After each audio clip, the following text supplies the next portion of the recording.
Election کی تیاریاں اور سارا کچھ بڑا پرجوش ہے. اب تو جب سے وہ مسئلے مسائل ہوئے تھے ریٹرننگ افسران کے، وہ بھی ساری چیزیں حل ہو گئی ہیں. قاضی فائزہ صاحب جو ہیں وہ سارے مسئلے حل کر کے چھٹیوں پہ گئے ہیں. اچھا، اس کے بعد سے اب ظاہر ہے ایک الیکشن پروسیس شروع ہو گیا ہے. اس کے اندر ہم نے یہ بھی خبر دیکھی تھی کہ اب انہوں نے اسلحے کی نمائش اور یہ ریلیز کے اوپر بھی کچھ باتیں ہو رہی ہیں. لیکن آج ہم ذرا بات کریں گے نامینیشن پیپرز کے اوپر. جو کاغذات ہیں وہ جمع کرانے تھے، ان کی آخری تاریخ جو تھی وہ آج تھی، اور نون لیگ کی طرف سے یہ کہا گیا تھا اور آئی تھنک بی اے پی کی طرف سے بھی کہا گیا تھا کہ اس چیز کو توسیع کر دی جائے. تو ایکسٹینشن 2 دن کی مل گئی ہے، یعنی کہ اب 23 دسمبر کو اس کی لسٹ آنی تھی، تو اب 25 کو آئے گی غالباً. لیکن چلیں ٹھیک ہے. لیکن آپ یہ دیکھیں کہ جتنے کینڈیڈیٹس تھے انہوں نے اپنے کاغذات نامزدگی جو ہیں وہ انہوں نے اینڈ ٹائم تک رکھیں، اینڈ تک کرنے کی کوشش کی ہے.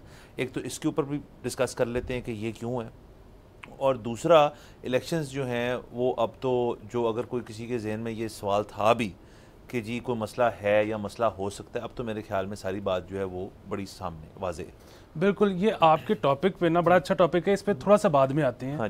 پہلے میں آپ کو ایک نیوز دینا چاہتا ہوں پلیز. اور وہ یہ ہے کہ ظاہر ہے جب کاغذات نامزدگی جمع جب سے ہونے شروع ہوئے ہیں تو پی ٹی آئی کی طرف سے یہ الزام لگ رہا تھا کہ جی ہمارے نامینیشن پیپرز جمع نہیں ہو رہے.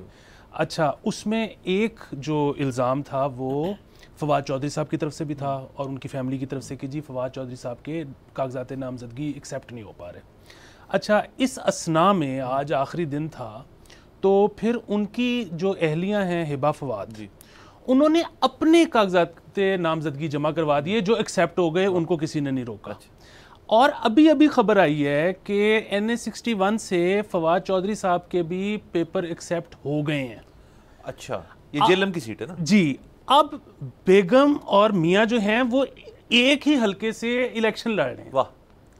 تو میں جو ہے مطلب آپ کی عمر چھوٹی ہے لیکن آپ کا کیونکہ شادی میں ایکسپیرینس میرے سے زیادہ ہے، تو میں جو ہے آپ سے یہاں پہ یہ پوچھنا چاہتا ہوں کہ یہ ہو سکتا ہے کہ آپ جلسے میں دھواں دار تقریر داغ کے آؤ بیگم کے خلاف اور گھر آ کے کہو کہ وہ تو میرا سیاسی بیان تھا، تو اس سے مطلب حالات قابو میں رہیں گے کہ نہیں؟ دیکھیں، یہ جو آپ بات کر رہے ہیں نا حالات قابو میں، یہ تو دیکھیں ہمارے بزرگان سے لے کے اب تک ہم اور آنے والی جتنی ہماری اگلی نسلیں، یہ جو قابو ہے نا ان حالات پہ، یہ کوئی نہیں پا پائے گا کبھی بھی.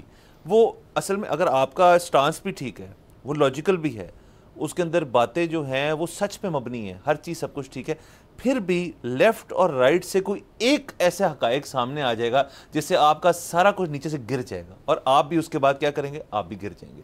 سو یہ ہو نہیں پائے گا. لیکن یہ تو وقت بتائے گا. ظاہر ہے یہ ایک نیا تجربہ ہے ہمارے لیے بھی، ہم دیکھیں گے، فالو کریں گے.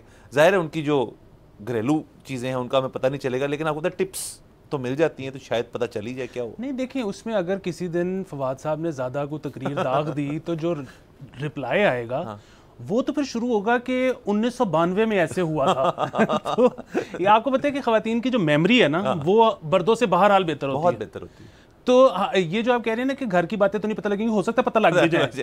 لیکن سر وہ میموری کی بات نہیں ہے، وہ سٹوریج کیپیسٹی کی بات ہے. میموری تو شاید ہماری بھی اچھی ہو، لیکن ہم ایسا کرتے ہیں کہ ہم نا بچپن سے ایک عادت ہے کہ ہم نا ہسٹری ڈیلیٹ کرتے رہتے ہیں. سو وہ ہمارا یہ کہ یار ایک مسئلہ ہے، اس پہ بحث ہو گئی ہے تو وہ ہسٹری ڈیلیٹ ہو گئی.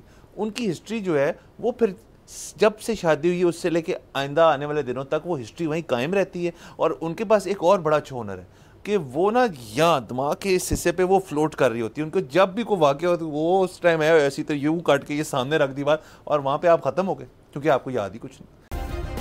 سبسکرائب کریں اور بیل دبائیں تاکہ کوئی خبر رہ نہ جائے.